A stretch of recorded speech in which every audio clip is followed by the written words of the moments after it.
नमस्कार बच्चों, आपका स्वागत है मेरा इस चैनल में कल्पना क्लासेस। आज के इस फर्स्ट वीडियो में मैं आपको सिखाऊंगी वर्णमाला। तो वर्णमाला में सबसे पहले हम सीखेंगे कि इसमें कितने अक्षर होते हैं। तो वर्णमाला में कितने अक्षर रहते हैं? 52 अक्षर रहते हैं और उसके दो भाग होते हैं, एक स्वर और एक व्यंजन। इस दो भागों में कितने अक्षर होते हैं? 52 अक्षर होते हैं। तो सबसे पहले हम क्या सीखेंगे? स्वर सीखेंगे। तो स्वर में कौन कौन से अक्षर रहते हैं? अ, आ, ई, उ, ए, ओ, औ, आहा। इतने अक्षर रहते हैं। तो ये तो हम सभी को मालूम है, लेकिन अभी 2020 से उसके बाद से इन स्वरों में दो और अक्षर इसमें समाविष्ट किए गए हैं। वो कौन से अक्षर है? तो वो अक्षर है ए और औ। ये दो अक्षर इसमें ज्यादा समाविष्ट किए गए हैं स्वरों में। तो इन्हें स्वर ही क्यों कहा जाता है? तो इन्हें बोलने में नहीं तो इसमें इनको उच्चारण करने में किसी और शब्द की हमें सहायता नहीं लेनी पड़ती। हम बहुत ही सरलता से इन्हें, जैसे अ, आ, ई ऐसे हम लोग बोल सकते हैं। एकदम सीधी सहज भाषा में बोल सकते हैं इन्हें, इसलिए इन्हें क्या बोलते हैं? स्वर बोलते हैं। तो ये कितने सीधे और साधे अक्षर है। अभी इसमें से हम लोग अ, आ, ई, उ, ए, ऐ, ओ, औ, आहा, ये ए और ओ। तो हम लोग अभी सोचेंगे ए और ओ क्यों? तो ये दोनों जो अक्षर है ये हम लोग कहाँ इस्तेमाल करेंगे? ये तो हम रोजमर्रा के वाक्यों में बोलने में हम लोग तो इस्तेमाल करते हैं, लेकिन ये जो दो अक्षर है ये कहाँ इस्तेमाल करेंगे? देखिए, अभी हम लोग हिंदी में बोलते हैं, मराठी में बोलते हैं, लेकिन जैसे हम अंग्रेजी वाक्य हिंदी में प्रयोग करेंगे, जैसे हम एप्पल बोलते हैं, लेकिन एप्पल को जब हम हिंदी में लिखेंगे तो कैसे लिखेंगे? ऐसे लिखेंगे। लेकिन उसका उच्चारण, उसका अर्थ क्या हुआ हिंदी में? सेब। लेकिन सेब तो हिंदी में, अंग्रेजी में कैसे बोलेंगे? एप्पल।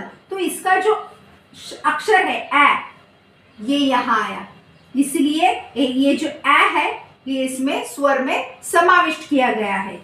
और जो अ है, अब ये कहाँ उपयोग करेंगे? अ से ऑरेंज। ऑरेंज यानी संतरा, बराबर, ऑरेंज यानी संतरा। इसीलिए इसका प्रयोग करने के लिए हमें स्वर में इन दो शब्दों को समाविष्ट किया गया है। समझ में आया? अभी इसके बाद हम लोग जाएंगे व्यंजन की तरफ। तो अब हम लोग क्या करेंगे? व्यंजन। तो व्यंजन किसे बोलते हैं? स्वर को बोलते हैं कि बिना किसी सहायता से, बिना किसी अक्षर की सहायता से जो अक्षर बोले जाते हैं उन्हें स्वर कहते हैं। तो व्यंजन किसको कहते हैं? तो व्यंजन स्वरों की सहायता से बोले जाने वाले शब्दों को व्यंजन कहते हैं। जैसे कि क, ख। अभी तो सहायता कहाँ हुई? ये आप सोचेंगे तो सहायता कैसे हुई? जैसे हम लोग अभी क बोलेंगे तो क कैसे बोलते हैं? उसके उच्चारण में और एक शब्द छुपा हुआ है। वो कौन सा शब्द है? अ।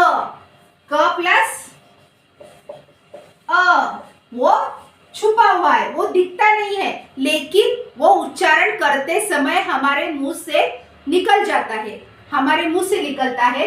इसीलिए उसने क ने किसकी सहायता ली?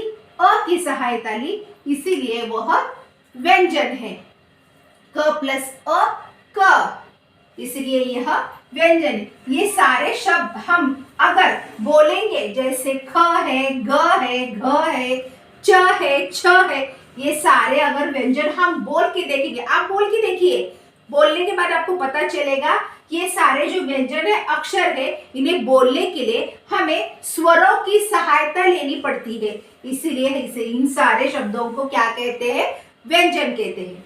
अभी हमें स्वर क्या है वो पता चल गया, व्यंजन क्या है ये भी पता चल गया। अभी आप क्या कीजिए, ये जो पूरे अक्षर मैंने यहाँ पे दिए हैं, आप इसका स्क्रीनशॉट लीजिए और इसका आप रिपीट कीजिए घर पे, इसको बार बार बोलिए, तभी आपको पता चलेगा कि व्यंजन कौन से है और स्वर कौन से है। और स्वर को बोलते लिए जब हम लोग एकदम सीधी सहज भाषा में आपको बोलना पड़ेगा, और व्यंजन है क ख, इनको थोड़ा सा दबाव दीर्घता से बोलना पड़ता है, इसीलिए आपको समझ में आएगा अगर आप इस घर में प्रैक्टिस करेंगे तो। अभी ये जो स्वर है आपको पता चल गया, व्यंजन क्या है ये भी आपको पता चल गया। अभी नेक्स्ट वीडियो में कल मैं ये जो व्यंजन है ये एकदम सीधी भाषा में आपको कैसे याद करेंगे वो आपको एक छोटी सी ट्रिक मैं आपको बताती हूँ कल। तो आप ना ये जो व्यंजन है ना ये कभी नहीं भूलेंगे।